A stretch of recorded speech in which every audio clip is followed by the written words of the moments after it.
ഷാഫിയുടെ ഈ മാനസിക വൈകല്യത്തിനുള്ള സംഭവങ്ങളൊക്കെ നാട്ടുകാർ റെഡിയാക്കി കൊടുക്കുക. കാരണം നാട്ടുകാരുടെ കൈ കിട്ടി കഴിഞ്ഞാൽ ഷാഫിയുടെ എല്ലാ വൈകല്യങ്ങളും പോകും. ഒന്നാമത് ഇയാൾ ഒരുപാട് കേസിൽ പ്രതിയാണ്. അതിൽ ലാസ്റ്റ് ഒരു പ്രതിയായ കേസിൽ ഇയാൾക്ക് ജാമ്യം കൊടുത്തത് 75 വയസ്സുള്ള ഒരു സ്ത്രീയെ ബലാത്സംഗം ചെയ്തതിന്റെ പേരിലാണ്. ഹസ്ബൻഡിന്റെ മുമ്പിൽ നിന്ന് തന്നെ ലൈല എന്നുള്ള സ്ത്രീയായിട്ട് ബന്ധപ്പെടുന്നുണ്ട്. അപ്പോൾ ഇയാൾ കാണിക്കുന്ന എക്സ്ട്രീമായിട്ട് സാഡിസം എന്നുള്ള അവസ്ഥ കാണിക്കുന്നത്. സാധാരണ ഒരു വ്യക്തിയും നിങ്ങൾ ആലോചിച്ച് നോക്കുക, ഒരു ഹസ്ബൻഡിന്റെ മുമ്പിൽ നിന്ന് എന്തായാലും ബന്ധപ്പെടില്ല. മാത്രമല്ല ഒരു സ്ത്രീയെ ലൈംഗിക അവയവങ്ങളൊക്കെ കുത്തി വേദനിപ്പിക്കൂല, ആ രീതിയിലൊന്നും പെരുമാറൂല. ബലമായി പിടിച്ച് ബലമായിട്ട് തന്നെ ചെയ്യണം. അതായത് ബുദ്ധിമുട്ടുന്ന കാണുമ്പോൾ, ഇവർ സങ്കടപ്പെടുന്ന കാണുമ്പോൾ, കരയുന്ന കാണുമ്പോഴൊക്കെ ഇവർക്ക് ഒരു സാറ്റിസ്ഫാക്ഷൻ, സെക്സ്വലായിട്ട് താല്പര്യം ഉണ്ടാകുന്ന ഒരു സാഹചര്യം കൂടി ഇവിടെ ഉണ്ട്. അങ്ങനെ ഒരു ഇതിലേക്കാണ് ഈ പറയുന്ന ഷാഫിയുടെ കടന്നുപോക്കുണ്ടായത്. ഇയാൾ പുറത്തേക്ക് ഇനി ഇറങ്ങാനേ പാടില്ല എന്നുള്ളതാണ് ഇതിന്റെ ഏറ്റവും വലിയൊരു. അതെ, 16ഓളം കേസുകളിലേക്ക് ജാമ്യം അനുവദിച്ച് ഇയാളെ പുറത്തു വിട്ടു. അപ്പൊ ഇയാൾ പുറത്തു വിട്ട സമയത്ത് എന്തൊക്കെ ചെയ്തു എന്നുള്ളത് ഇപ്പോഴും വ്യക്തമല്ല. ഇനിയും അയാളെ പുറത്തു വിട്ടു കഴിഞ്ഞാൽ കൃത്യമായ ചികിത്സയോ അതേപോലെ തന്നെ അയാളെ മാറ്റി പാർപ്പിക്കുകയോ ചെയ്യാതെ അയാൾ പുറത്തു വിട്ടു കഴിഞ്ഞാൽ സമൂഹത്തിന് ഏറ്റവും വലിയ ത്രെട്ട് തന്നെയാണ് അയാൾ. അത് മാത്രമല്ല, ഈ പറയുന്ന ലൈലയെ കുറിച്ചൊരു സ്റ്റേറ്റ്മെന്റ് അയൽവാസികൾ നടത്തിയിട്ടുണ്ട്. അതെ, അതായത് ആരും ഇല്ലാത്ത സമയത്ത് ലൈലയുടെ ചില നോട്ടങ്ങളും ഭാവങ്ങളും ഒക്കെ പറയുന്നത് പെട്ടെന്ന് ഇങ്ങനെ തുറിച്ചു നോക്കുന്നതാണ്. ഈ തുറിച്ചു നോട്ടമൊക്കെ വല്ലാത്തൊരു ഭീകരത പടർത്തുന്ന നോട്ടങ്ങളായിരുന്നു എന്നുള്ളതാണ്. ഈ ഭഗവത് സിംഗിനെ കൊല്ലാനുള്ള പദ്ധതി ഭഗവത് സിംഗ് അറിഞ്ഞതിന് ശേഷം ഈ രണ്ടുപേര് ലൈലേനെയും ഇവരെയും നോക്കുന്ന ഒരു ഭഗവത് സിംഗ് എന്ന് പറഞ്ഞിട്ടുള്ള സത്യം പറഞ്ഞാൽ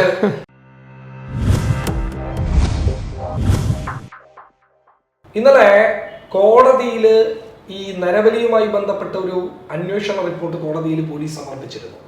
ഈ റിപ്പോർട്ട് കണ്ടപ്പോൾ എനിക്കിങ്ങനെ കലി കയറി. കാരണം അതില് ഈ ഷാഫിയെ ഒരു വെള്ള പൂശുന്നത് പോലെ എനിക്ക് തോന്നി. അതെന്റെ തെറ്റിദ്ധാരണയാണ് എന്നുള്ളത് എനിക്ക് പിന്നീട് മനസ്സിലായി. അപ്പൊ അതിൽ ഷാഫിയെ കുറിച്ചിട്ട് പോലീസ് പറഞ്ഞ കാര്യം ഇങ്ങനെയാണ്: ഷാഫി ഒരു മാനസിക വൈകല്യത്തിന് അടിമയാണ്, ഒരു രോഗിയാണ്, അയാൾക്ക് ചികിത്സ ആവശ്യമുണ്ട് എന്നുള്ളതായിരുന്നു. അപ്പൊ ഇത് കേട്ടപ്പോൾ തന്നെ എനിക്ക് തോന്നി രണ്ടെണ്ണം പറയണമെന്ന് തോന്നിയിട്ട് നേരെ യൂട്യൂബിൽ കയറിയിട്ട് ഷാഫിയുടെ ഈ മാനസിക വൈകല്യത്തിനുള്ള സംഭവങ്ങളൊക്കെ നാട്ടുകാർ റെഡിയാക്കി കൊടുക്കുക. കാരണം നാട്ടുകാരുടെ കൈ കിട്ടി കഴിഞ്ഞാൽ ഷാഫിയുടെ എല്ലാ വൈകല്യങ്ങളും പോകും എന്നുള്ളതാണ് ഞാൻ അതിനെക്കുറിച്ച് പറഞ്ഞത്. പക്ഷെ രാത്രി എന്റെ സുഹൃത്തായ സൈക്കോളജിസ്റ്റ് സായിദ് പയ്യെന്ന് പറഞ്ഞെ ഞാൻ വിളിച്ചു ചോദിച്ചു, ഇങ്ങനെ ഒരു പരാമർശം നടത്തിയിട്ടില്ല, ഇത് ഒരുമാതിരി മറ്റേടുത്ത പരാമർശമായി പോയി, അങ്ങനെയാണ് പച്ചക്ക് പറഞ്ഞത്, അങ്ങനെ പറയാൻ വേണ്ടിയിട്ട് പാടുണ്ടോ എന്നുള്ളതായിരുന്നു ഞാൻ സായിദിനെ വിളിച്ച് ചോദിച്ചത്. അപ്പൊ സായിദ് പറഞ്ഞു അത് അങ്ങനെയല്ല, അത് ഇങ്ങനെയാണെന്ന് പറഞ്ഞു. എന്തുകൊണ്ടാണ് സായിദ് അത് അങ്ങനെ ഒരു മാനസിക വൈകല്യം ഉണ്ടാകാൻ സാധ്യതയുണ്ട് എന്ന് പറയാനുള്ള കാരണം? അത് ഷാഫിന്റെ റിപ്പോർട്ടൊക്കെ പരിശോധിക്കുന്ന സമയത്ത്, അദ്ദേഹത്തിന്റെ പെരുമാറ്റമൊക്കെ നോക്കുന്ന സമയത്ത് ചില മനോവൈകല്യങ്ങൾക്ക് സൂചന ഉണ്ട്. അപ്പം നമ്മൾ പൊതുവെ മനോവൈകല്യം എന്ന് കേൾക്കുമ്പോൾ കേസിൽ നിന്ന് ഊരിപ്പോവാൻ, രക്ഷപ്പെടാനുള്ള ഒരു മാർഗം എന്നുള്ള രീതിയിലാണ് കാണുന്നത്. യഥാർത്ഥത്തിൽ അതന്നെയാണ് കാണുന്നത്. കാരണം മാനസിക രോഗി ആയതുകൊണ്ട് ശിക്ഷിക്കപ്പെടാൻ സാധ്യതയില്ല എന്നുള്ളതുണ്ട്. ഒന്ന്. പക്ഷെ അതിലൊരു വിഷയം എന്ന് പറഞ്ഞാൽ ചില മാനസിക വൈകല്യങ്ങൾക്ക് ലീഗൽ ഇൻസാനിറ്റി നിലനിൽക്കൂല. അതായത് അവരെ കേസിൽ നിന്ന് ഊരിപ്പോവാൻ സാധ്യമല്ല, പുറത്തു വിട്ട് കഴിഞ്ഞാൽ പ്രശ്നക്കാരനായിരിക്കും. പക്ഷെ അവർക്ക് സത്യം പറഞ്ഞാൽ ശരിക്കും വാദിക്കുന്ന സമയത്ത് പ്രോസിക്യൂഷന്റെ വക്കീൽ കൃത്യമായി വാദിച്ചു കഴിഞ്ഞാൽ അദ്ദേഹത്തിന്റെ ഉള്ളിൽ തന്നെ അകത്തന്നെ ഇടാം. അതായത് അവിടെ നിന്ന് ചികിത്സ നടത്തണം. അല്ലാതെ അത്ര ആൾക്കാർ പുറത്തു വിട്ട് കഴിഞ്ഞാൽ ഒരിക്കലും സമൂഹത്തിന് ബാധ്യതയാവും. ഉദാഹരണം പറയുകയാണെങ്കിൽ ഗുണ്ടകൾ. ഇപ്പോൾ ഗുണ്ടകൾ നോക്കുന്ന സമയത്ത് സൈക്കോളജിയിൽ ഏറ്റവും പ്രധാനപ്പെട്ട ഒരു ഡിസോർഡർ ഉണ്ട്, ആന്റി സോഷ്യൽ പേഴ്സണാലിറ്റി ഡിസോർഡർ, സാമൂഹിക വിരുദ്ധ ഒരു വ്യക്തിത്വ ഡിസോർഡർ. അപ്പോൾ ഗുണ്ടകളൊക്കെ അങ്ങനെ നോക്കുകയാണെങ്കിൽ അവരെ നമ്മൾ എന്താ ചെയ്യും, നമ്മളെ രോഗികളാണ്. പക്ഷെ അവരെ രോഗികൾ എന്നുള്ളെങ്കിലും അവരെ നിയമസഹായം, അവർക്ക് നിയമത്തിന്റെ സപ്പോർട്ട്, പരിരക്ഷ അവർക്ക് കിട്ടൂല. അതേപോലെയാണ് ഷാഫിനെ പരിശോധിക്കുന്ന സമയത്ത് മനോരോഗം എന്നുള്ളത് നമ്മൾ കൃത്യമായിട്ട് ഐഡന്റിഫൈ ചെയ്യണമെങ്കിൽ അയാളെ പരിശോധിക്കണം. പക്ഷെ ഇപ്പൊ മനോവൈകല്യം ഉണ്ട് എന്ന് നമുക്ക് സൂചന ഉണ്ട്. കാരണം പ്രധാനമായിട്ട് നമ്മൾ മനോവൈകല്യം പരിശോധിക്കുന്നത് 4D വെച്ചിട്ടാണ്. 4D എന്ന് പറഞ്ഞാൽ ഒന്ന് ഡൈവേർഷൻ, സാധാരണ ഒരു വ്യക്തിനേക്കാളും ഈ വ്യക്തി വ്യത്യസ്തമായ രീതിയിൽ പെരുമാറുന്നു. 2 ഡേഞ്ചർ, അപകടം, അല്ലെ? ഷാഫി എന്നുള്ള വ്യക്തി ഒരു ഭയങ്കര അപകടകാരിയാണെന്ന് നമുക്കിപ്പോൾ തന്നെ മനസ്സിലായി. 3 ഡിസ്ഫങ്ഷൻ, നമുക്ക് അയാൾക്ക് കുറെ സാധാരണ ഉള്ള വ്യക്തികൾ പോലെയല്ല, ചില പ്രശ്നങ്ങൾ അയാൾക്ക് കൃത്യമായിട്ട് കാണുന്നുണ്ട്. ഇപ്പോൾ നമുക്ക് പ്രധാനമായിട്ട് നോക്കുന്ന സമയത്ത് സെക്സ്വൽ ഡിസ്ഫങ്ഷൻ കാര്യമായിട്ടുണ്ട് അയാൾക്ക്, അല്ലെ? പാരാഫീലിയന്റെ കുറെ ലക്ഷണങ്ങൾ. പാരാഫീലിയ എന്ന് പറഞ്ഞാൽ ചില ലൈംഗിക മനോവൈകൃതങ്ങൾ അയാളുടെ. അതിനെ കുറിച്ചൊന്ന് വിശദമാക്കുമോ? കാരണം ഈ പാരാഫീലിയനെ കുറിച്ചാണ് രാത്രി എന്നോട്. അതെ. അതായത് പാരാഫീലിയ, ഒന്നാമത് ഇയാൾ ഒരുപാട് കേസിൽ പ്രതിയാണ്. അതിൽ ലാസ്റ്റ് ഒരു പ്രതിയായ കേസിൽ ഇയാൾക്ക് ജാമ്യം കൊടുത്തത് 75 വയസ്സുള്ള ഒരു സ്ത്രീയെ ബലാത്സംഗം ചെയ്തതിന്റെ പേരിലാണ്. അപ്പൊ നിങ്ങൾ ആലോചിച്ച് നോക്കിയാൽ സാധാരണ രീതിയിൽ റേപ്പ് എന്ന് പറയുന്നത് തന്നെ ഒരു സാധാരണ വ്യക്തി ചെയ്യൂല. ഇൻ കേസ് 75 വയസ്സ് ആയ പ്രായമുള്ള ഒരാളോട് ലൈംഗികമായിട്ട് ഒരു അഭിനിവേശം തോന്നുകയാണെങ്കിൽ അവിടെ മനോനില ഒന്ന് നോക്കിയാൽ മതി. ഞാനൊരു കാര്യം ചോദിക്കട്ടെ സാഹിദ് ഭായ്, അതായത് ഒന്നാമത്തെ വിഷയം എന്ന് പറയുന്നത് ഈ പാരാഫീലിയ എന്നതുകൊണ്ട് ഉദ്ദേശിക്കുന്നത് ഇപ്പോൾ ഒരാള് ഇപ്പൊ സ്വാഭാവികമായിട്ടും ഒരാൾ ബലാത്സംഗം ചെയ്യും, ഒരു പെണ്ണിനോട് ആണിനോട് ഒരു വികാരം തോന്നിക്കഴിഞ്ഞാൽ രണ്ട് വിഭാഗങ്ങളിൽ നിന്നുണ്ടായേക്കാൻ പറ്റുന്ന ഒരു സംഭവമാണ്. അതെ, ഇപ്പൊ ഇത് അതല്ല എന്നാണ് പറയുന്നത്. അതെ, അതിനപ്പുറം ഉള്ളതാണ്. ഉദാഹരണം പറയാം, ഇപ്പൊ ഞാൻ പറഞ്ഞ 75 വയസ്സുകാരെ പീഡിപ്പിച്ചതിന് അതുപോലെയുള്ള ഒരുപാട് കേസുകൾ ഇയാൾക്കെതിരെ ഉണ്ട്. ഒന്ന്. രണ്ട്, ഇപ്പൊ തന്നെ ഇവരെ ബന്ധപ്പെട്ട സമയത്ത് തന്നെ പറയുന്നത് ഒരു സിദ്ധ എന്നുള്ള രീതിയിലാണ് ഇയാൾ ഇവരുടെ ലൈഫിൽ, അതായത് ഭഗവത് സിംഗിന്റെയും ലൈലന്റെ ജീവിതത്തിലേക്ക് വരുന്ന സമയത്ത് തന്നെ ഇയാൾ ചോദിക്കുന്ന ഒരു ചോദ്യമുണ്ട്. ശ്രീദേവി എന്നുള്ള ഒരു വ്യാജ പ്രൊഫൈലിലൂടെയാണ് വരുന്നത്. അപ്പൊ ഒരു ലൈംഗികമായി എനിക്ക്, അതായത് ഈ സിദ്ധന് ഒരാളെ കാഴ്ചവെക്കണം എന്ന് പറഞ്ഞിട്ടാണ് ഇവരെ ലൈഫിൽ വരുന്നത്. വന്ന ഉടനെ ചെയ്യുന്ന പണി എന്ന് പറഞ്ഞാൽ ഒരു സ്ത്രീയെ വരികയും ആ സ്ത്രീയെ ലൈംഗിക അവയവത്തിൽ കുത്തി മുറിവേൽപ്പിക്കുന്നൊക്കെ പറയുന്നുണ്ട്. അതിന് പുറമെ ഹസ്ബൻഡിന്റെ മുമ്പിൽ നിന്ന് തന്നെ ലൈല എന്നുള്ള സ്ത്രീയായിട്ട് ബന്ധപ്പെടുന്നുണ്ട്. അപ്പൊ ഇയാൾ കാണിക്കുന്ന എക്സ്ട്രീം ആയിട്ട് സാഡിസം എന്നുള്ള അവസ്ഥ കാണിക്കുന്നുണ്ട്. അതെ അതെ, സാധാരണ ഒരു വ്യക്തിയും നിങ്ങൾ ആലോചിച്ച് നോക്കുക, ഒരു ഹസ്ബൻഡിന്റെ മുമ്പിൽ നിന്ന് എന്തായാലും ബന്ധപ്പെടൂല.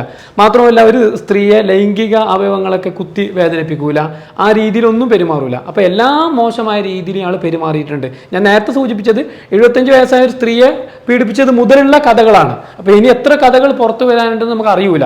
കാരണം ചുരുക്കി പറഞ്ഞു കഴിഞ്ഞാൽ ഒരാളെ ഇപ്പൊ കൈ കിട്ടിക്കഴിഞ്ഞാല് അയാള് ഇങ്ങനെ വിസമ്മതിക്കണം.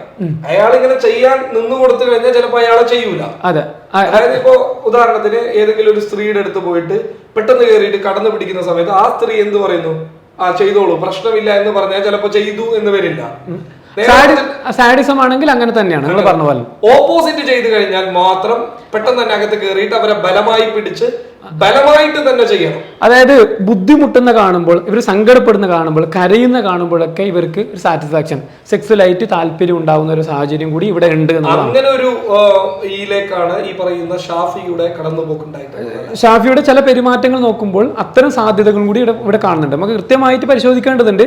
ഏതായാലും പാരാഫീലിയന്റെ എല്ലാ ലക്ഷണങ്ങളും ഈ പറയുന്ന പോലെ, ഞാൻ നേരത്തെ പറഞ്ഞ പോലെ 4Dന്റെ ലക്ഷണങ്ങളൊക്കെ ഇദ്ദേഹത്തിന് കാണുന്നുണ്ട്. ഇയാൾ പുറത്തേക്ക് ഇനി ഇറങ്ങാനേ പാടില്ല എന്നുള്ളതാണ് ഇതിന്റെ ഏറ്റവും വലിയൊരു. അതെ, ഞാൻ അത്ഭുതപ്പെടുന്ന പറഞ്ഞാൽ ഇപ്പോൾ കഴിഞ്ഞ ഒരു കേസിൽ തന്നെ ജാമ്യം അനുവദിച്ചു. 16ഓളം കേസുകളിലേക്ക് ജാമ്യം അനുവദിച്ച് ഇയാളെ പുറത്തു വിട്ടു. അപ്പൊ ഇയാൾ പുറത്തു വിട്ട സമയത്ത് എന്തൊക്കെ ചെയ്തു എന്നുള്ളത് ഇപ്പോഴും വ്യക്തമല്ല.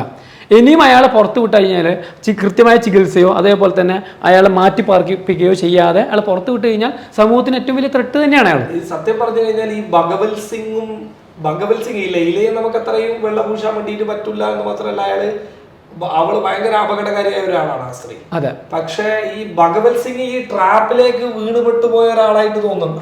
അതെ, ഈ ഭഗവത് സിംഗ് ശരിക്കും പറഞ്ഞു കഴിഞ്ഞാല് നമ്മൾ പൊതുവെ ഇത്തരം ട്രാപ്പിലേക്ക് വീഴണമെന്നുണ്ടെങ്കിൽ നമ്മുടേതായ ചില പ്രോബ്ലംസ് കൂടി ഉണ്ട്. ഒന്നാമത് പേഴ്സണാലിറ്റി പ്രോബ്ലം, അതിനപ്പുറം ഇപ്പൊ നമുക്ക് ഇപ്പോൾ സാമ്പത്തികമായിട്ട് ചില ബുദ്ധിമുട്ടുകൾ നമുക്ക് ഉണ്ടാവാം, രോഗാവസ്ഥ ഉണ്ടാവാം, ഇങ്ങനെയുള്ള ചില ബുദ്ധിമുട്ടുകൾ ഉണ്ടാകുമ്പോൾ അങ്ങനെയുള്ള ആൾക്കാർക്കാണ് ഇത്തരം ആൾക്കാർ അപ്രോച്ച് ചെയ്യുക. അതായത് ഈ ഷാഫിനെ പോലെയുള്ള ആൾക്കാർ. അപ്പോൾ കുറച്ച് ബുദ്ധിയുള്ളവരാണെന്നുണ്ടെങ്കിൽ അതിനെ മറികടക്കും. പക്ഷേ ഇവിടെ നിങ്ങൾ ആലോചിച്ച് നോക്കണം, പോലീസ് പറയുന്നുണ്ട് ഷാഫി എന്നുള്ള വ്യക്തി ശ്രീദേവി എന്നുള്ള പ്രൊഫൈലിൽ 3 വർഷത്തോളം ഇയാളോട് ചാറ്റ് ചെയ്തു. ഒരു സ്ത്രീയാണോ അത് ആരാണെന്ന് കണ്ടെത്താനോ ഇയാൾക്ക് പറ്റിയിട്ടില്ല. മാത്രമല്ല അപ്പൊ അത്ര അന്ധമായിട്ട് ഒരാളെ ഇയാൾ വിശ്വസിച്ചു. അപ്പോൾ അങ്ങനെ വിശ്വസിച്ചാൽ മനസ്സിലാവുന്നത് ഇയാൾക്കും സംതിങ് പ്രോബ്ലം ഉണ്ടെന്നാണ്. ക്ലിയർ. അപ്പൊ ഡിസോർഡർ ഞാൻ അങ്ങനെ പറയുന്നതിനപ്പുറം അയാൾക്ക് സംതിങ്, അയാൾ ആക്ച്വലി അപ്പോൾ ഓട്ടോമാറ്റിക്കായിട്ട് അയാളെ സംബന്ധിച്ച് അയാൾക്കുണ്ടായ വലിയ സാമ്പത്തിക ബാധ്യതകൾ അത് എങ്ങനെ വന്നു എന്നുള്ളത് ഇപ്പോഴും പോലീസ് വ്യക്തമാക്കിയിട്ടില്ല. പക്ഷെ ഇതിൽ ഏറ്റവും കൂടുതൽ നമ്മൾ അത്ഭുതപ്പെടുത്തിയ ഒരു കാര്യം എന്ന് പറയുന്നത് ഇയാളുടെ ഭാര്യയായ ലൈലയെ എന്നാ നീ ചെയ്തോ എന്ന് പറഞ്ഞുകൊണ്ട് ഈ പറയുന്ന ഇയാളുടെ മുന്നിൽ വെച്ചിട്ട് ഈ പറയുന്ന ഷാഫി ബന്ധപ്പെടുന്ന സമയത്ത് ഒരു ഭർത്താവിനും സഹിക്കാൻ പറ്റാത്ത കാര്യമാണ്. പക്ഷെ ഇയാളത് അത് കണ്ടുകൊണ്ട് ആസ്വദിച്ചു നിന്നു എന്നുള്ളതാണ്. ഇതൊക്കെ പൂജയുടെ ഭാഗമാണല്ലോ, അയാളെ സപ്പോർട്ട് ചെയ്ത് കൊടുത്തു എന്നുള്ളതാണ് ഇതിൽ. അപ്പൊ അതന്നെ അയാളെ ഷാഫി കൺവിൻസ് ചെയ്ത് തരും. അപ്പൊ ഒരാളെങ്ങനെ കൺവിൻസ് ചെയ്യണമെന്നുണ്ടെങ്കിലും ഇയാളെ മെന്റാലിറ്റിയും അതുപോലെ തന്നെ ഏറ്റവും ഒരു മോശപ്പെട്ട അവസ്ഥയിലേക്ക് ക്ലീൻ ചീറ്റ് കൊടുക്കാനൊന്നും പറ്റില്ല. ഈ 3 പേരും ചെയ്തിട്ടുള്ളത് കൊലപാതകം തന്നെയാണ്. അതന്നെ, അതിൽ 1-ാം പ്രതി 2-ാം പ്രതി 3-ാം പ്രതി എന്നുള്ള ഘട്ടങ്ങളേ ഉള്ളൂ. 3 പേർക്ക് ഒരേ റോൾ തന്നെയാണെന്നുള്ളതാണ് എന്നുള്ളതാണ് അതിന്റെ വ്യക്തം. ഇതില് ചില ആൾക്കാരുടെ മോട്ടീവ്സ്, ഉദാഹരണം പറയാം, ഇതിൽ ഏറ്റവും പവർഫുൾ ആയ ആള് ഷാഫി എന്ന് മാത്രമേ നമുക്ക് പറയാൻ പറ്റൂ. അതായത് മുൻ എക്സ്പീരിയൻസും അനുഭവങ്ങളും ഒക്കെ ഉള്ള ഒരു വ്യക്തിയാണ് ഷാഫി എന്ന് പറയാൻ പറ്റൂ. അത് മാത്രമല്ല, ഈ പറയുന്ന ലൈലയെ കുറിച്ചൊരു സ്റ്റേറ്റ്മെന്റ് അയൽവാസികൾ നടത്തിയിട്ടുണ്ട്.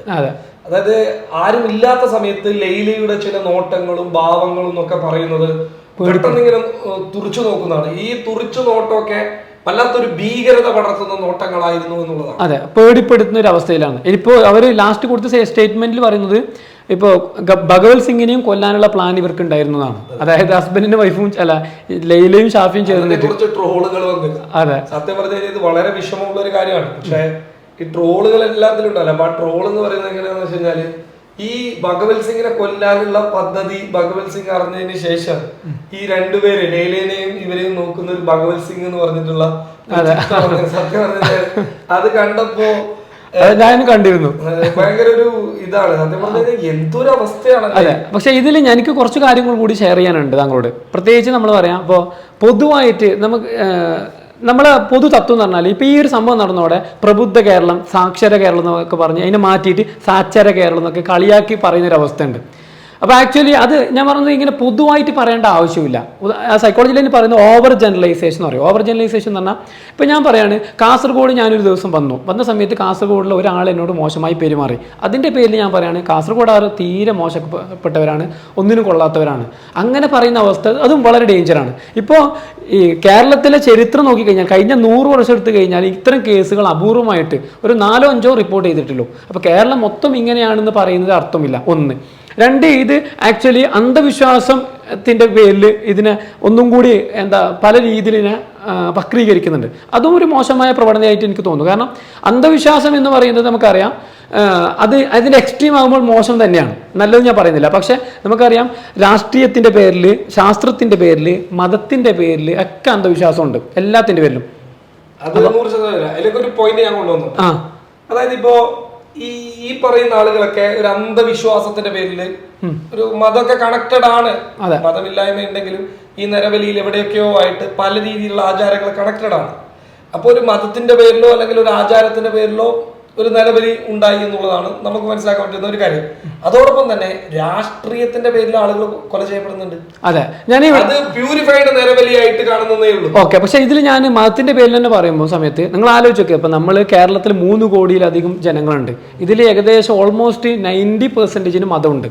അപ്പൊ ഇവരൊന്നും ഇത്തരം കാര്യങ്ങൾക്ക് കടക്കുന്നില്ല. അപ്പൊ ആക്ച്വലി ഒരു വ്യക്തിയുടെ പ്രശ്നങ്ങൾ അയാൾ എന്തായിരുന്നെങ്കിൽ അയാൾ മതത്തിനെ കൂട്ടിവെച്ചിട്ടോ അല്ലെങ്കിൽ രാഷ്ട്രീയത്തിനെ കൂട്ടിവെച്ചിട്ടോ അയാൾ നടപ്പിലാക്കുന്നു എന്നാണ് നമുക്ക് പറയേണ്ടി വരുന്നത്.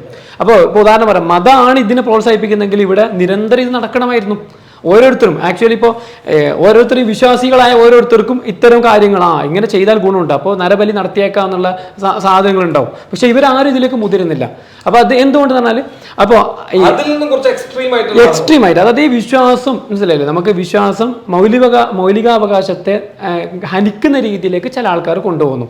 അപ്പൊ അതിനർത്ഥം അയാൾക്ക് കിട്ടുന്ന ഇപ്പൊ മതവിശ്വാസമാണെങ്കിൽ പോലും അത് അയാൾ മനസ്സിലാക്കുന്നത് ചിലപ്പോൾ തെറ്റായ രീതിയിലോ അതിന്റെ എക്സ്ട്രീം ലെവലിലൊക്കെ പോകുന്ന സമയത്താണ്. ഈ നരബലി നടന്നിട്ടാകുമ്പോ കുറെ രാഷ്ട്രീയ നേതാക്കന്മാരൊക്കെ ഫേസ്ബുക്കിൽ കുറെ പോസ്റ്റൊക്കെ ഇട്ടിരുന്നു, ഭയാനകം, കേരളത്തിൽ തന്നെയാണോ എന്നുള്ളതൊക്കെയാണ് ചോദിക്കുന്നത്.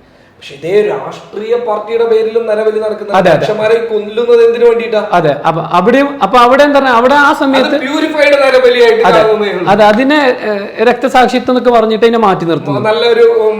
നല്ലൊരു അതിന് നല്ലൊരു എന്താ പറയുന്ന ഒരു സ്പേസ് കൊടുത്ത് ഒരു സ്റ്റാറ്റസ് ഒക്കെ കൊടുത്ത് അത് രക്തസാക്ഷികളാണ്. യഥാർത്ഥത്തിൽ ഇതൊക്കെ നരബലിയുടെ ഭാഗം തന്നെയാണ്. അതെ, രാഷ്ട്രീയത്തിന് വേണ്ടിയിട്ട് കൊല്ലുന്നു, ഇവിടെ ആചാരങ്ങൾക്ക് വേണ്ടിയിട്ട് കൊല്ലുന്നു, മതങ്ങൾക്ക് വേണ്ടിയിട്ട് കൊല്ലുന്നു. ഇനി ഇതിൽ മറ്റൊരു കാര്യം കൂടി പറയാനുള്ളത്, ആക്ച്വലി ഇപ്പൊ നമ്മൾ പോലും അറിയാണ്ട് ഇത്തരം നരബലിക്ക് സപ്പോർട്ട് ചെയ്യുന്നുണ്ടോ എന്ന് നോക്കണം. ഞാനതിന്റെ മറ്റൊരു ആംഗിളാണ് പറയാൻ പോകുന്നത്. അതായത് ഇവർക്ക് സാമ്പത്തികമായിട്ട് ഉന്നതി കിട്ടാൻ വേണ്ടിയിട്ടാണ് ഇവർ പണി ചെയ്തിട്ടുള്ളത്. ആക്ച്വലി അങ്ങനെ ആകുമ്പോൾ സാമ്പത്തികമായിട്ട് ഉന്നതി കിട്ടാൻ വേണ്ടിയിട്ട് ഗവൺമെന്റിന് ചെയ്യുന്ന ഒരു പ്രോത്സാഹനമുണ്ട്. നിങ്ങൾക്കറിയാം, ലോട്ടറി. ക്ലിയർ, ലോട്ടറി അടക്കം ഇപ്പോൾ നിങ്ങൾക്ക് അറിയാം, കഴിഞ്ഞ പ്രാവശ്യം ലോട്ടറി എടുത്തതിൻ്റെ അവസ്ഥ നിങ്ങൾക്ക് അറിയാലോ. അപ്പോൾ ഒരുപാട് ആൾക്കാർ അവൻ്റെ വീട് പോയി അവന് പറഞ്ഞു കുറേ ദിവസം വീട്ടിൽ നിന്ന് ഇറങ്ങാൻ പറ്റാത്ത സാഹചര്യമായിരുന്നു. അപ്പോൾ ആക്ച്വലി അപ്പോൾ എന്നെ സംബന്ധിച്ച് നമ്മളൊക്കെ ലോട്ടറിനൊക്കെ ഒരു ചൂതാട്ടം പോലെ തന്നെ കാണുന്ന ആൾക്കാരാണ്. ചൂതാട്ടം എന്ന് പറഞ്ഞാൽ കുറേ ആൾക്കാർക്ക് ഇങ്ങനെ പ്രതീക്ഷ കൊടുത്തു, മനസ്സിലായില്ല, അപ്പോൾ മടിയന്മാരാക്കുന്ന ഒരു പ്രക്രിയയും കൂടിയാണ്. അപ്പോൾ ആക്ച്വലി നമുക്ക് ഉദാഹരണം പറയുകയാണെങ്കിൽ, ഞാൻ സിമ്പിളായി പറയുകയാണെങ്കിൽ, ഈ അവസ്ഥയിൽ നിന്ന് ഇത്തരം അവസ്ഥയിൽ നിന്ന് ജനങ്ങൾക്ക് മുക്തി വേണമെങ്കിൽ, അപ്പോൾ ബോധവൽക്കരണം വേണമെന്നാണ് ഇവർ പറയുന്നത്. ബോധവൽക്കരണം കാണുന്നുണ്ടെങ്കിൽ ജനങ്ങൾക്ക് ഇത്തരം അമിതമായ പ്രതീക്ഷകൾ ഇല്ലാതാക്കുക എന്നുള്ളതാണ്. അതായത് എളുപ്പത്തിൽ പൈസ ഉണ്ടാക്കാൻ പറ്റുന്ന മാർഗങ്ങൾ അതൊന്നും ഇല്ലാതെ, ഉദാഹരണം പറയാം, ഇപ്പം ഇയാളും ചെയ്തത് എളുപ്പത്തിൽ പൈസ ഉണ്ടാക്കാൻ വേണ്ടിയിട്ടാണ് നരബലി ചെയ്തത്. ലോട്ടറി എടുക്കുന്നത് എന്തിനാണ്? എളുപ്പത്തിൽ പൈസ ഉണ്ടാക്കാൻ വേണ്ടിയിട്ടാണ്. ഇത്തരം മാർഗങ്ങളിൽ നിന്ന് മാറിയിട്ട് അധ്വാനിച്ച് അല്ലെങ്കിൽ തൻ്റെ മേഖലകൾ കണ്ടെത്തിയിട്ട് മുന്നോട്ട് പോകുന്ന ഒരു സമൂഹത്തെ ഉണ്ടാക്കലാണ് ഏറ്റവും ഉചിതം. ഇപ്പം നമ്മൾ ഇപ്പോൾ ഉദാഹരണം പറയാം, നമ്മൾ മാധ്യമങ്ങളും പറയും, ജനങ്ങളും പറയും, സർക്കാരും പറയും ബോധവൽക്കരണം വേണം. ഈ ബോധവൽക്കരണം എന്ന് പറഞ്ഞിട്ട് തന്നെ ഇവരെന്നെ ഇത്തരം കാര്യം ഈ ലോട്ടറി പ്രോത്സാഹിപ്പിക്കും. നേരെ മറിച്ച് ഈ മാധ്യമങ്ങൾ നിങ്ങൾക്ക് അറിയാലോ, എല്ലാ മാധ്യമങ്ങളും ഒരു സൈഡിൽ ഇത്തരം ബോധവൽക്കരണം നടത്തും, മറ്റേ സൈഡിൽ ഇതിനെ നേരെ ഓപ്പോസിറ്റ് ആയിട്ടുള്ള പല പരസ്യങ്ങളും കൊടുക്കുകയും ചെയ്യും.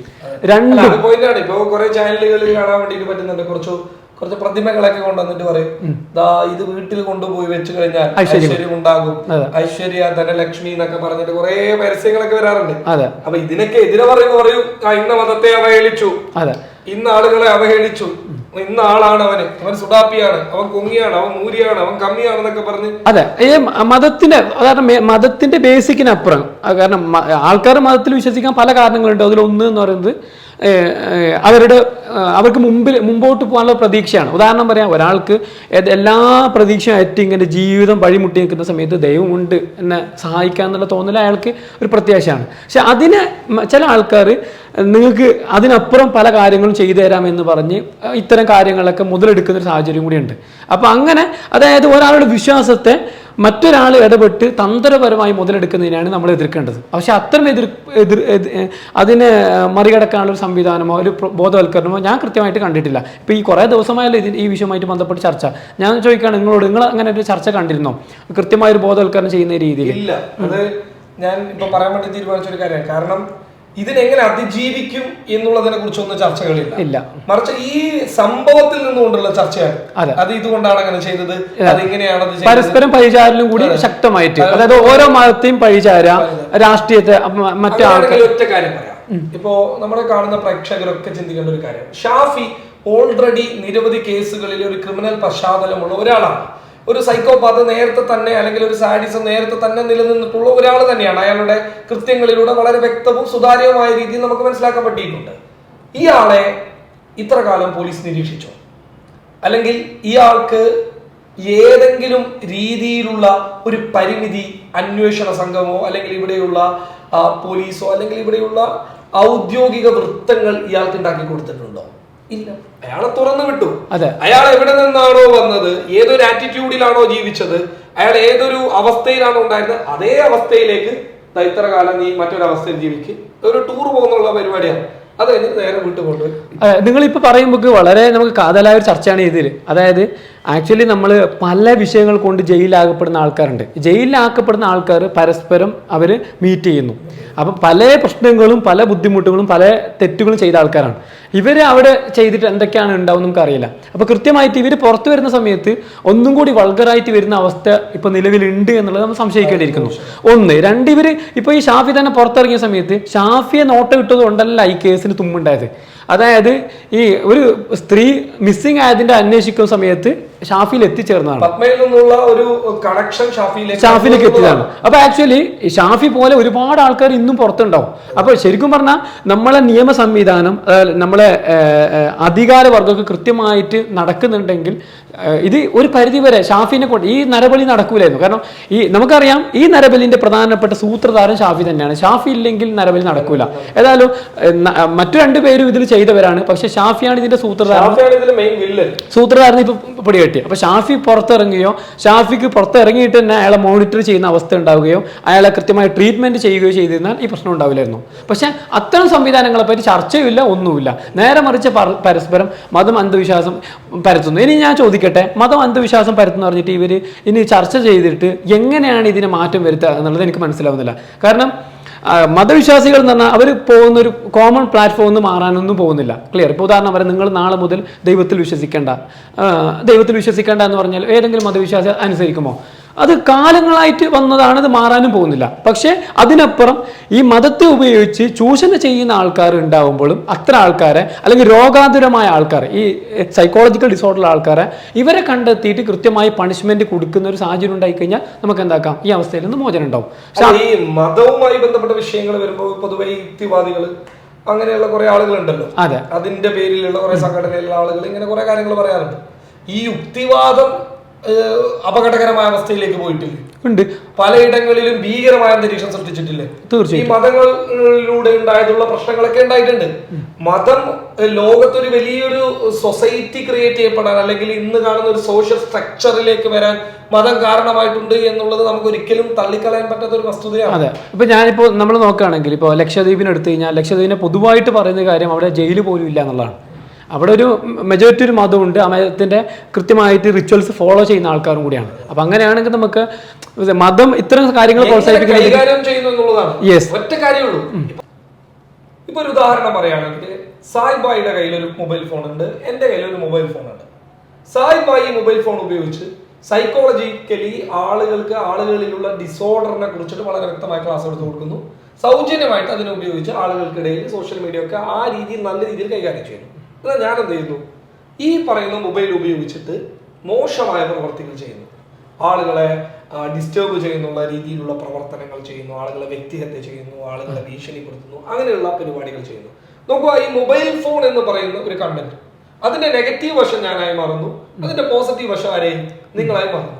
ഇത് എങ്ങനെ ഉപയോഗിക്കുന്നു എന്നുള്ള കാര്യത്തിലാണ് ഇവിടെ പ്രസക്തി. ഇപ്പൊ ഉദാഹരണത്തിന് ISIS എന്ന് പറയുന്ന ഇസ്ലാമിക് സ്റ്റേറ്റിന്റെ ഭീകരവാദികള് അവര് വിശുദ്ധ ഖുർആൻ ഇങ്ങനെ പൊക്കി പിടിച്ചിട്ട് പറയാണ്, ഞങ്ങൾ ഈ വിശുദ്ധ ഖുർആനിന് വേണ്ടിയിട്ട് യുദ്ധം ചെയ്യാണ്, ഞങ്ങൾ അതിന് വേണ്ടിയിട്ടാണ് വരുന്നത്, ഇവിടെ ഇസ്ലാം അല്ലാതെ വേറൊന്നും വേണ്ട എന്നുള്ള രീതിയിലുള്ള വളരെ മോശമായിട്ടുള്ള പ്രഖ്യാപനങ്ങൾ നടത്തുന്നു. യഥാർത്ഥത്തിൽ അവർ ഈ പൊക്കി പിടിച്ചിരിക്കുന്ന വിശുദ്ധ ഖുർആനകത്ത് ഒരു ആയത്തുണ്ട്, മൻ ഖതല നഫ്സിൻ ബിഗൈരി നഫ്സിൻ ഔ ഫസാദത ഫിൽ അർദ്. ഒരു നിരപരാധിയായ ഒരു മനുഷ്യനെ കൊല ചെയ്യുന്നത് ലോകത്തുള്ള മൊത്തം മനുഷ്യരെയും കൊല ചെയ്യുന്നതിന് സമമാണ് എന്ന് പറയുന്ന ആ ഖുർആനെ എടുത്തു കാണിച്ചുകൊണ്ടാണ് ഇവർ പറയുന്നത്. അപ്പൊ നിങ്ങളൊരു കാര്യം ആലോചിക്കുക, ഇതേ ഖുർആനെ മുന്നിൽ നിർത്തിക്കൊണ്ട് ഇവിടെ ഒരുപാട് മുസ്ലിങ്ങൾ ഒരുപാട് സഹായങ്ങൾ ചെയ്യുന്നുണ്ട്, ഒരുപാട് ആളുകൾ ഈ വിശുദ്ധ ഖുർആനെ മുന്നിൽ നിർത്തിയിട്ട് ഇന്നും സംരക്ഷിക്കുന്നുണ്ട്. പക്ഷെ ഒരു കൂട്ടർ എന്ത് ചെയ്യുന്നുണ്ട്? അത് കാണിച്ചിട്ട് ഒരു ഭീകരവാദം സൃഷ്ടിക്കുന്നു. അതേപോലെയാണ് ഈ മതത്തിന്റെ കാര്യം. അതെ, അതായത് ഇവരെടുക്കുന്നത് അവരുടെ പേഴ്സണൽ ആയിട്ടുള്ള ചില പ്രശ്നങ്ങൾ, ഡിസോർഡർ, മറ്റു കാര്യങ്ങളൊക്കെ ഇവരെന്തിനാണ് ഉപയോഗിക്കുന്നത് അതിനനുസരിച്ച് ഉപയോഗിക്കും. ഇപ്പൊ ഭഗത് സിംഗിന്റെ കാര്യത്തിൽ തന്നെ ഭഗത് സിംഗ് അവിടുത്തെ രാഷ്ട്രീയ പാർട്ടിന്റെ സജീവ പ്രവർത്തനം എന്ന് പറഞ്ഞത്, നമ്മൾ പിന്നീട് അതിന്റെ ചുഴിഞ്ഞ് അന്വേഷിക്കുമ്പോൾ നമുക്ക് ഇങ്ങനെ ചിന്തിച്ചുകൂടെ, അതായത് ഇയാളുടെ കാര്യം നേടാൻ വേണ്ടിയിട്ട് അയാൾ പാർട്ടീന്റെ കരുവാക്കി കൂടെ, സാധ്യതയില്ലേ? ഇപ്പൊ ഞാനൊരു കാര്യം ചോദിക്കട്ടെ, ഇന്ന് ഒരു പാർട്ടിയുടെ ആളായതുകൊണ്ട് ഇപ്പൊ അതും കൂടി നമ്മൾ ചർച്ച ചെയ്യേണ്ട ഒരു വിഷയമായിട്ട് തോന്നുന്നു. ഇപ്പൊ ഉദാഹരണത്തിന് ഒരാൾ മുസ്ലിം ലീഗുകാരൻ, അല്ലെങ്കിൽ SDP കാരൻ, അല്ലെങ്കിൽ ഇന്നാള് BJP കാരൻ, അല്ലെങ്കിൽ ഇന്നാള് കോൺഗ്രസ് കാരൻ, അല്ലെങ്കിൽ CPM കാരൻ, ഇങ്ങനെ ഇരിക്കവേ ഇയാൾ ഒരു തെറ്റ് ചെയ്തു കഴിഞ്ഞാൽ സ്വാഭാവികമായിട്ട് പാർട്ടിയുടെ ഒരു സുപ്രധാന പദവിയിലൊക്കെ ഇരിക്കുന്ന ഒരാളാണെങ്കിൽ അയാൾ സ്വാഭാവികമായിട്ട് നമ്മള് എന്തായാലും ആ പാർട്ടിക്ക് മുറിവുണ്ടാകും. പാർട്ടിയുടെ ഒരു പ്രവർത്തകനോ അല്ലെങ്കിൽ പാർട്ടിയുമായിട്ട് ഒരു അനുഭാവം പ്രകടിപ്പിക്കുന്ന ഒരാളെന്ന നിലക്ക് അയാളെ മുന്നിൽ നിർത്തിയിട്ട് ആ പാർട്ടിയെ ചൂഷണം ചെയ്യുന്നത് ശരിയാണ്? അല്ല, ഇവിടെ നമുക്ക് മനസ്സിലാവുന്നത് അയാളുടെ കാര്യസാധ്യത്തിനും പാർട്ടിയിൽ ചേർന്നൂടെ. കാരണം ഇപ്പോൾ ഒരു ഏരിയയിൽ ഏറ്റവും കൂടുതലുള്ള ആൾക്കാർ മുസ്ലിം ലീഗാണ്. അപ്പൊ അയാൾക്കറിയാം മുസ്ലിം ലീഗിന്റെ കൂടെ നിന്നാലേ ഇവിടെ എനിക്ക് പച്ച പിടിക്കാൻ പറ്റും, ഒരു ഏരിയയിൽ CPM-ന്റെ. അപ്പൊ അവിടെ അയാളുടെ വ്യക്തി താല്പര്യത്തിന് അയാൾ ചേർന്നതായിരിക്കാം. അപ്പൊ നേരെ മറിച്ച് നിങ്ങൾ പറഞ്ഞ പോലെ രാഷ്ട്രീയ പാർട്ടിയുടെ നേതാക്കളാണ് ചെയ്തതെങ്കിൽ ഉറപ്പായിട്ടും അതിന് പിന്നിൽ ഇപ്പൊ ഒരു സംസ്ഥാന സെക്രട്ടറി, അല്ലെങ്കിൽ ജില്ലാ സെക്രട്ടറി, ഏരിയ സെക്രട്ടറി, അല്ലെങ്കിൽ ഏരിയ കമ്മിറ്റി അംഗം, അതല്ലെങ്കിൽ ശാഖാ പ്രസിഡന്റ്, അതൊക്കെ ഒരു പദവിയാണ്. അതെ, ആ പദവിയിൽ എത്തുന്ന സമയത്ത് ചില പാർട്ടിക്ക് ഉത്തരവാദിത്വം ഉള്ളത് എന്തുകൊണ്ട് പറഞ്ഞാൽ അവർ ആ പദവിയിലേക്ക് എത്തുന്നതിന് മുമ്പ് അവരെ പറ്റി കൂടുതൽ പഠനം നടത്തണം, അവർ ഇങ്ങനെയുള്ള കാര്യങ്ങളിൽ നിന്ന് വിട്ടു നിൽക്കുന്നതെന്ന് ബോധ്യപ്പെടണം. സജീവ ഒരു പ്രവർത്തകൻ എന്ന് പറഞ്ഞിട്ട്, അല്ലെങ്കിൽ ഒരു പാർട്ടിയുടെ പ്രവർത്തനം അയാളെ അന്വേഷിക്കാൻ ഭഗവത് സിംഗിന് ഒരു ഇടതുപക്ഷ ആരോപണം വന്ന സമയത്ത് ഭഗവത് സിംഗ് ആണെന്ന് പറഞ്ഞ് പ്രചരിപ്പിച്ച കുറച്ച് ചിത്രങ്ങള് വേറെ ഏതോ ഒരാളുടെ അച്ഛനെ അയാൾ പരാതി കൊടുക്കാൻ പോയിട്ടുണ്ട്, ആ മകന് പരാതി കൊടുക്കാൻ പോയിട്ടുണ്ട്. അപ്പൊ കൊടിയുടെ നിറവും മണവും ഒക്കെ നോക്കിയിട്ട് ഒരു ക്രിമിനലിനെ ചെറുതാക്കി കാണുന്നു എന്നുള്ളതാണ് എനിക്ക് പറയാൻ. അതെ, കൊടിയുടെ, സ്ഥലത്തിന്റെ, രാഷ്ട്രീയ പാർട്ടിന്റെ, മതത്തിന്റെ ഒക്കെ പ്രധാനം പറയാം. മലപ്പുറത്ത് ആരെങ്കിലും ഒരു പീഡനം നടത്തി കഴിഞ്ഞാൽ അപ്പൊ തന്നെ അത് മുസ്ലിം ആൾക്കാരുടെ ഒരു പട്ടീനെ ആരെങ്കിലും വലിച്ചുകൊണ്ടിരിക്കും എവിടെയെങ്കിലും, അത് ആര് എന്നും എവിടെ കൊണ്ടുപോയി കഴിഞ്ഞാൽ ഉത്തരേന്ത്യയിൽ പ്രചരണം മലപ്പുറത്ത്. അപ്പൊ ആക്ച്വലി ഇതൊരു തെറ്റായ രീതിയിലേക്ക് പോകുന്നതാണ്. അപ്പൊ അതിനെ ചാനലോ ആൾക്കാരോ പ്രോത്സാഹിപ്പിക്കുന്ന ഒരു സമീപനം ഉണ്ടാവാൻ പാടില്ല. അതേപോലെ തന്നെ ഇപ്പോൾ ഇങ്ങനെ ഒരു സംഭവം നടന്നു, കേരളം മൊത്തം ഇങ്ങനെയാണ് എന്ന് പറയുന്ന അവസ്ഥ. നിങ്ങളെ കേരളത്തിൽ കുറച്ച് പട്ടികൾ ഒരു ഘട്ടത്തിൽ കൊല്ലേണ്ട അവസ്ഥ വന്നു. അപ്പൊ തന്നെ KL രാഹുൽ അടക്കമുള്ള ആൾക്കാർ കേരളത്തിൽ പട്ടികൾക്ക് നിലനിൽപ്പില്ല എന്ന് പറഞ്ഞ് നിങ്ങളെ പോസ്റ്റ് കണ്ടിരുന്നു. അപ്പൊ ആക്ച്വലി ചെറിയൊരു ഇൻസിഡന്റ് വെച്ചിട്ട് വലിയൊരു ജനങ്ങളെ മൊത്തത്തിൽ അടച്ചാക്ഷേപിക്കുന്ന ഒരു സംഭവം ഉണ്ടാവാൻ പാടില്ല എന്നുള്ളതാണ്. ഇന്ത്യയിലെ ഏറ്റവും നല്ല സംസ്കാരങ്ങളിൽ ഒന്ന് തന്നെയാണ് ഹൈന്ദവ സംസ്കാരം. അതെ, ഈ ഹൈന്ദവ സംസ്കാരത്തിന്റെ ആരൊക്കെ നിങ്ങൾക്ക് ഉപകാരം ചെയ്തുവോ അവരൊക്കെ എന്താണ് ദൈവങ്ങളാണ്. മഴ ലഭിച്ചു കഴിഞ്ഞാൽ മഴദേവനെ പ്രാർത്ഥിക്കുന്ന, മഴദേവന് വേണ്ടിയിട്ട് കൈക്കൂപ്പി നിൽക്കുന്ന ആളുകൾ. ഒരു വൃക്ഷം തണൽ നൽകി കഴിഞ്ഞാൽ ആ വൃക്ഷം ദൈവമാണ്. അതുപോലെ തന്നെ നദിയിൽ നിന്ന് വെള്ളം കിട്ടിക്കഴിഞ്ഞാൽ ആ നദിയെ ആരാധിക്കുന്ന ഒരു വലിയൊരു സംസ്കാരമാണ്. ആര് ഉപകാരം ചെയ്തു കഴിഞ്ഞാൽ അവരെ ദൈവത്തിന് അത് നമ്മൾ അംഗീകരിക്കുന്നോ ഇല്ലയോ എന്നുള്ളത് മറ്റൊരു ഫാക്ട്. ആ ഒരു സംസ്കാരമാണ് ഹൈന്ദവ സംസ്കാരം. ഹെൽപ്പ് ചെയ്യുന്നുള്ള മെന്റാലിറ്റി, ഹെൽപ്പ് ചെയ്യുന്നവരൊക്കെ നല്ലവരാണ്, പരസ്പരം സഹായിക്കാൻ നല്ല രീതിയിൽ മുന്നോട്ട് പോകും. പക്ഷെ അതേ സംസ്കാരത്തിൽ ഊന്നിയ രീതിയിൽ മുന്നോട്ട് പോകേണ്ട ആളുകള് ആ സംസ്കാരത്തെയും ആ മതത്തെയും മുന്നിൽ കാണിച്ചുകൊണ്ട് എന്ത് ചെയ്യുന്നുണ്ട്? ഇന്ന് ഭീകരവാദം സൃഷ്ടിക്കുന്നില്ല, നിരപരാധികളായിട്ടുള്ള മനുഷ്യരെ കൊന്നു തല്ലുന്നല്ലേ, ആ ആചാരത്തിന്റെ പേര് പറഞ്ഞിട്ട് പല ആളുകളെയും വേട്ടയാടി കൊല്ലുന്നില്ലേ. യഥാർത്ഥത്തിൽ എന്ന് വിചാരിച്ച് അവരങ്ങനെ ചെയ്യുന്നു എന്ന് വിചാരിച്ചിട്ട് ഈ സംസ്കാരം ശരിയല്ല എന്ന് പറയാൻ പറ്റില്ലല്ലോ, അപ്പൊ ശരിയല്ല എന്ന് പറയാൻ പറ്റില്ലല്ലോ. അതുപോലെ തന്നെയാണ് ISIS-ന്റെ ഒരു ധാരണ. അപ്പൊ ചുരുക്കി പറഞ്ഞു കഴിഞ്ഞാൽ നമ്മൾ ഇപ്പൊ കാടടച്ച് വെടിവെക്കുന്ന സമയത്ത് നമുക്ക് ഒറിജിനൽ ഇതിനുള്ള സൊല്യൂഷൻ കിട്ടൂല എന്നുള്ളതാണ് അർത്ഥം. അതായത് ഇപ്പോൾ സംഭവിക്കാൻ പോകുന്നത് പട്ടിയെ ചർച്ച ചെയ്ത പോലെ തന്നെ ഇത് കുറച്ച് ദിവസം ഇതും ചർച്ച ചെയ്യാവും, 4-5 ദിവസം. ആ സമയത്ത് പരസ്പരം ആരോപിക്കും, കുറച്ച് അന്വേഷണങ്ങളും ചിലപ്പോൾ നടക്കും. അതിനുശേഷം ഇതും ഉറങ്ങുന്ന അവസ്ഥയിലാവും. ഈ പട്ടി പൂച്ച എനിക്ക് ഒരുപാട് ഇഷ്ടമാണ്, ഭയങ്കര ഇഷ്ടമുള്ള സംഭവങ്ങൾ. അപ്പൊ ഈ വിവാദം എന്ന സമയത്ത് എനിക്ക് പട്ടിയൊക്കെ കണ്ടു കഴിഞ്ഞാൽ എന്തെങ്കിലും ബിസ്ക്കറ്റൊക്കെ വാങ്ങി കൊടുക്കുന്ന ഒരു സ്ഥലം. പക്ഷെ വിവാദം വന്നു, പട്ടി ആക്രമിക്കുന്നു, ഇഷ്ടമുണ്ടെന്ന് വിചാരിച്ചിട്ട് ഈ പട്ടികളൊക്കെ വാടാ വണ്ടി കയറുന്ന് പറഞ്ഞിട്ട് വിളിച്ചുകൊണ്ടാകാൻ പറ്റും. അല്ലെങ്കിൽ പട്ടി കാരണം ഇരകളാക്കപ്പെട്ടിട്ടുള്ള തെരുവ് പട്ടികൾ കടിച്ചിട്ടുള്ള ആളുകൾക്ക് മുന്നിൽ പോയിട്ട് അവരെ നിങ്ങൾ കുറ്റപ്പെടുത്തരുത് എന്ന് പറയാൻ പറ്റുമോ? ഇല്ല. ഓരോ വിഷയത്തെയും ആ വിഷയത്തിനനുസരിച്ചിട്ട് അതിനെ കൈകാര്യം ചെയ്യുന്നിടത്താണ് ഒരു നല്ല മനുഷ്യനുണ്ടാകുന്ന, ഒരു നല്ല വ്യക്തിത്വം ഉണ്ടാകുന്നത്. അപ്പൊ നമ്മുടെ ഇഷ്ടങ്ങൾ ചിലപ്പോ നാടിന് ഉപദ്രവമായിട്ട് മാറുന്നുണ്ട് എങ്കിൽ നമ്മൾ ആ ഇഷ്ടങ്ങളെ മാറ്റിയിട്ടുണ്ട്. അപ്പൊ ഞാൻ അവിടെ കൈകാര്യം ചെയ്ത ഒരു കാര്യം എന്ന് വെച്ച് കഴിഞ്ഞാല് ഇതിനൊരു സൊല്യൂഷൻ എന്തെങ്കിലും ഒന്ന് കണ്ടെത്തണം എന്നുള്ളതാണ്. പട്ടി വിഷയത്തിൽ അത് പ്രായോഗികമല്ല എന്ന് തോന്നിയ സമയത്ത് ഇത്തരം ഇരകളോടൊപ്പം നിന്നു. അതെ, അപ്പോൾ ഇവിടെ നിങ്ങൾ പറഞ്ഞതിൻ്റെ ബാക്കിയായിട്ട് ഞാൻ പറയാം. അത് നമ്മൾ ഇതിൻ്റെ സൊല്യൂഷൻ എന്നുള്ള രീതിയിലേക്ക് നമ്മൾ പോകുന്നത് നന്നായിരിക്കും. ഇതിൻ്റെ സൊല്യൂഷനായിട്ട് നമുക്ക് തോന്നുന്നത്, ഒന്നാമത് സൈക്കോളജിക്കലി ഇഷ്യൂസുള്ള ചില വ്യക്തികൾ എന്തായാലും സമൂഹത്തിലുണ്ടാവും. അത്തരം വ്യക്തികൾ ചിലപ്പോൾ കേസുമായിട്ട് ബന്ധപ്പെട്ട്, ഇപ്പോൾ നമുക്ക് കേസുമായിട്ട് ബന്ധപ്പെട്ടത് അറിയാൻ പോലീസുകാർക്ക് വലിയ പണിയൊന്നുമില്ല. സൈക്കോപാത്തുകളെ അല്ലെങ്കിൽ ഇത്തരം ഏറ്റവും മോശമായ പ്രവണത കാണിച്ച ഒരാൾ പൊതുസമൂഹത്തിലേക്ക് ഇറക്കുന്നതിന് മുമ്പ് തന്നെ അദ്ദേഹത്തെ പറ്റി ലിസ്റ്റ് ഔട്ട് ചെയ്യാം. ദെൻ അദ്ദേഹത്തെ മോണിറ്റർ ചെയ്യാം, അല്ലെങ്കിൽ അദ്ദേഹത്തിന് ചികിത്സക്ക് വിധേയമാക്കാം, അല്ലെങ്കിൽ അദ്ദേഹത്തിന് കോടതി അടക്കമുള്ള ആൾക്കാരെ, അത്തരം ആൾക്കാരെ പുനരധിവസിക്കാനുള്ള സെന്റർ ഉണ്ടാക്കുന്നത് വളരെ ഭയങ്കര ഒരു പോയിന്റാണ്. കാരണം ഇനി ഉണ്ടാവണം എന്നുള്ളതാണ്. അതെ, ഇനി സൈക്കോപാത്ത് സാഡിസം ഉള്ള ആളുകളെ ഇനി ഏതെങ്കിലും വിധേയനെ ജാമ്യത്തിൽ വിടാൻ പാടില്ല എന്ന് തന്നെയാണ് എനിക്ക് പറയാം. പക്ഷെ ജാമ്യം ഒരാളുടെ അവകാശമാണ്. അതെ, ജനാധിപത്യ രാജ്യത്ത് ഒരുപാട് കാര്യങ്ങളുണ്ടല്ലോ, ഈ മൗലിക അവകാശമായിട്ടുള്ള കാര്യങ്ങൾ അതൊക്കെ പറഞ്ഞിട്ടുള്ള സംഭവങ്ങൾ. അപ്പോ ആ രീതിയിൽ ഇത്തരം ആളുകളെ ഇനി വിട്ടു കഴിഞ്ഞാൽ തന്നെ അവരുടെ ഡെയിലി അല്ലെങ്കിൽ വീക്കിലി ഉള്ള അവരുടെ ഒരു അപ്ഡേറ്റ് ഓരോ സ്റ്റേഷനുകളിൽ ലഭിക്കണം. ഞാൻ കുറച്ചും കൂടി ഇതിന്റെ അപ്ഡേറ്റ് ആയിട്ട് പറയാം. അതായത് ഇപ്പോൾ എൻ്റെ നാട്ടിലൊരു ചെറുപ്പക്കാരന് സംഭവിച്ചൊരു അബദ്ധം പറയാം. അദ്ദേഹം റമ്മി കളിച്ചിട്ട് കുറേ പൈസ, ഏകദേശം 15 ലക്ഷം രൂപ അദ്ദേഹം കളഞ്ഞു. അതായത് വീട്ടുകാരുടെയൊക്കെ സ്വർണ്ണം അടക്കം. പക്ഷേ ഇത് വീട്ടുകാർക്ക് നോക്കിയാൽ മനസ്സിലായിരുന്നു. കാരണം നല്ലോണം ജോലിക്ക് പോയൊരു വ്യക്തി 4 മാസം വീട്ടിൻ്റെ ഉള്ളിൽ കൂടുന്നൊരവസ്ഥ ഉണ്ടായി. അപ്പോൾ ആക്ച്വലി ഒരു മാറ്റമല്ലേ. അപ്പോൾ നമ്മളെ സൊസൈറ്റിയിലുള്ള ആൾക്കാർക്ക്, ഓരോ വീട്ടുകാർക്കും നമ്മൾ ബോധവൽക്കരണം നടത്തണം. നമ്മളെ കൂടെയുള്ള ആൾക്കാർക്ക് എന്തെങ്കിലും സ്വഭാവത്തിൽ വ്യതിയാനം, അവർ ലഹരി ഉപയോഗിക്കുന്നുണ്ടോ, മറ്റു കാര്യങ്ങളൊക്കെ ഉണ്ടെങ്കിൽ ഒന്ന് ആ വ്യക്തിക്ക് തന്നെ പരിഹരിക്കാം. ആ കുടുംബത്തിന് ചിലപ്പോൾ പരിഹരിക്കാൻ പറ്റും, ചിലപ്പോൾ കുടുംബത്തിന് പരിഹരിക്കാൻ പറ്റൂല. അപ്പോൾ ആ മഹല്, ക്ലബ്ബ്, ആ ഒരു സൊസൈറ്റിക്ക് പരിഹരിക്കാൻ പറ്റും. അല്ലെങ്കിൽ അവിടെ നമ്മൾ പോലീസിൻ്റെ അടക്കം സപ്പോർട്ട് വേണ്ടി വരും. അങ്ങനെ ഒരു സൊസൈറ്റിയിൽ ഇത്ര ഇഷ്യൂ ഉള്ള ആൾക്കാർ, സൈക്കോളജിക്കൽ ഇഷ്യൂസ് ഉള്ള ആൾക്കാരെ മുൻകൂട്ടി കണ്ടെത്തിയിട്ട് അവരെ തിരുത്തി കൊണ്ടുവന്നു കഴിഞ്ഞാൽ ഇത്ര ഇഷ്യൂസ് നമുക്ക് സോൾവ് ചെയ്യാൻ പറ്റൂലേ. അതുപോലെ ജയിലിൽ അകപ്പെട്ടതിന് ശേഷം പുറത്തിറങ്ങി കഴിഞ്ഞാലും ഇത്ര ഇഷ്യൂ നിങ്ങൾക്കറിയാം. നമ്മൾ ഇയാൾ ലഹരി ഉപയോഗിക്കുന്ന ആളെന്ന് പറഞ്ഞത്, ലഹരി ഉപയോഗിക്കുന്ന ആൾക്കാർക്ക് അവർ തിരിച്ചെത്തിയാൽ ഇത് ഉപയോഗിക്കാനുള്ള സാധ്യത വളരെ അധികമാണ്. അപ്പോൾ അത്തരം ആൾക്കാരെ ഓൾറെഡി ഇതിലേക്ക് പോകാനുള്ള സാധ്യതയുണ്ട്. അപ്പോൾ ലഹരി ഉപയോഗിക്കുമ്പോൾ കുറ്റകൃത്യത്തിലേക്ക് പോകാനുള്ള സാധ്യതയുണ്ട് നമുക്കറിയാം. അപ്പോൾ അതിന് തടയാനുള്ള മാർഗ്ഗങ്ങൾ നമ്മൾ ഉണ്ടാക്കേണ്ടതുണ്ട്. ഇതിന് നമുക്ക് എന്താക്കാം, ഇതിന് നമുക്ക് നമ്മളെ സാംസ്കാരിക നേതാക്കളെ ഉൾപ്പെടുത്താം, മത നേതാക്കളെ ഉൾപ്പെടുത്താം, അതേപോലെ ക്ലബ്ബുകളെ, രാഷ്ട്രീയ പാർട്ടികളൊക്കെ ഉൾപ്പെടുത്താം. അങ്ങനെയുള്ളൊരു ബോധവൽക്കരണം കണ്ടിന്യൂസ് ആയിട്ട് തുടർച്ചയായിട്ട് വർഷങ്ങളോളം നീണ്ടുനിൽക്കുന്നുണ്ടെങ്കിൽ റിസൾട്ട് കിട്ടും. അല്ലാതെ ഇപ്പോൾ ഈ സംഭവം നടന്നുകൊണ്ട് ഒരു 2 ആഴ്ച ക്ലാസ്സുകളും പരിപാടികളായി കഴിഞ്ഞാൽ ഇത് അവിടെ തന്നെ ഒതുങ്ങുകയും ചെയ്യും. പരസ്പരം പരിചാരുന്ന ഈ മതങ്ങളൊക്കെ പരിചാരുന്ന ഏർപ്പാട് ആണ് മുന്നോട്ട് പോകുന്നതെങ്കിൽ ഇതിന് സൊല്യൂഷൻ ഇല്ലാതെ ഇത് ഇവിടെ അവസാനിക്കുകയും ചെയ്യും. അപ്പോൾ ആക്ച്വലി ഞാൻ നിങ്ങളോട് സംസാരിക്കാൻ തയ്യാറതിൻ്റെ 2 കാരണമുണ്ട്. ഒന്ന്, ഇവിടെ ഇപ്പോൾ നടക്കുന്ന പല ചർച്ചകളും ഒരു തെറ്റായ രീതിയിലാണ്, അല്ലെങ്കിൽ കൃത്യമായ ഒരു സൊല്യൂഷനിലേക്ക് പോകുന്നില്ല എന്നുള്ളൊരു ബോധം. 2, നമുക്കറിയാം പബ്ലിക് കേരളനെ പറ്റി ഓൾറെഡി ഞാൻ മുമ്പ് വീഡിയോ ചെയ്തല്ലോ. ഞാൻ മുമ്പ് പല മുഖ്യധാര ചാനലിലും വീഡിയോ ചെയ്ത ആളാണ്. പക്ഷെ അന്ന് കിട്ടുന്നതിനേക്കാളും ജനങ്ങളിലേക്ക് ഈ വിഷയം എത്തിയത് പബ്ലിക് കേരളയിലൂടെയാണ്. അപ്പോൾ ആ ഒരു പ്രതീക്ഷയും കൂടി കൊണ്ടാണ്. അപ്പോൾ എനിക്ക് ഇത് കേൾക്കുന്ന പ്രേക്ഷകരോട് പറയാനുള്ളത്, നമ്മൾ ഇത്തരം കാര്യങ്ങൾ അഡ്രസ്സ് ചെയ്യാൻ ഉദ്ദേശിക്കുന്നുണ്ടെങ്കിൽ, ഇതിൽ നിങ്ങൾക്ക് ആത്മാർത്ഥത ഉണ്ടെങ്കിൽ, എവിടെയെങ്കിലും പോയി നിങ്ങളുടെ തെറി കമൻറ്റുകളോ പരസ്പരം പരിചാരങ്ങളോ എല്ലാം നടത്തേണ്ടത് നിങ്ങളുടെ ഏരിയയിലുള്ള എന്തെങ്കിലും സൈക്കോളജിക്കൽ ഇഷ്യൂസ് ഉള്ള ആൾക്കാരെ കണ്ടെത്താനുള്ള ശ്രമം നടത്തുക. ഒരു കാര്യം കൂടി ചെയ്തേക്കാം, നിങ്ങളുടെ നമ്പർ കൂടി കൊടുത്തേക്കാം. സാഹിബ് ഭായിയുടെ നമ്പർ ഞാനിതിൽ നിങ്ങൾക്ക് തരാം. വെറുതെ വിളിച്ച് ബുദ്ധിമുട്ടാക്കരുത്.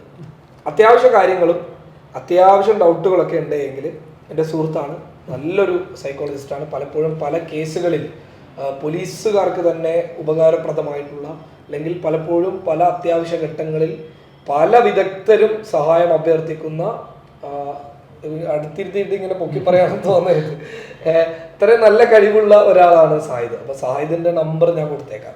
അപ്പോൾ സാഹിദിന് എന്തായാലും ഒന്ന് വിളിക്കണം, അത്യാവശ്യ കാര്യങ്ങൾക്ക് വിളിക്കണം, അല്ലാതെ വെറുതെ വിളിക്കരുത്, വെറുതെ മെസ്സേജ് അയക്കരുത്. അങ്ങനെയുള്ള കുറച്ച് പരിപാടികളുണ്ട്, കലാപരിപാടി നടത്തുന്ന കുറച്ച് ആൾക്കാരാണ്. അപ്പം അതുകൊണ്ട് തന്നെയാണ് പലപ്പോഴും ഞങ്ങളുടെ നമ്പർ ഹൈഡാക്കിയിട്ട് വെക്കാറുള്ളത്, അത്യാവശ്യ ഘട്ടങ്ങളിൽ കൊടുക്കാറുള്ളത്. അപ്പൊ സാഹിത്യനെ വിളിക്കുമ്പോൾ അത്തരം സീരിയസ് കാര്യങ്ങൾക്ക് മാത്രം വിളിക്കാം, അല്ലെ നമുക്ക് നിർത്താം. അതെ, തീർച്ചയായിട്ടും. ആക്ച്വലി ഞാൻ പറയുന്നത് ഇപ്പൊ ഈ ചർച്ച നമ്മൾ ഈ ചർച്ചയിൽ പറയുന്ന പോലെ കാര്യങ്ങൾ ചെയ്യുകയാണെന്നുണ്ടെങ്കിൽ ഒരുപാട് ബെനിഫിറ്റ് ഉണ്ടാവും തന്നെയാണ് വിശ്വസിക്കുന്നത്. അല്ല, ചെറിയ കാൽപ്പാട് വെക്കുമ്പോഴാണ് മുന്നോട്ട് പോവുക. നല്ലൊരു തുടക്കമാണ്, ആ തുടക്കമാവട്ടെ. അത്യാവശ്യം കേരളത്തിലെ പല വിഷയങ്ങളിൽ നമുക്ക് അഭിപ്രായങ്ങൾ പറയാം, അങ്ങനെയുള്ള പരിപാടികൾ. തീർച്ചയായിട്ടും. അപ്പോൾ ഞാൻ താങ്കളോട് മുമ്പേ ഒരു അഭിപ്രായം പറഞ്ഞിരുന്നു, ചില ഫാമിലിയുമായിട്ട് ബന്ധപ്പെട്ട പല വിഷയങ്ങളും നമുക്ക് ചർച്ച ചെയ്യേണ്ടതുണ്ട് എന്ന് പറഞ്ഞിരുന്നു. നമുക്ക് നോക്കാം, തീർച്ചയായിട്ടും. നമുക്ക് നോക്കാം. ഏതായാലും നന്ദി.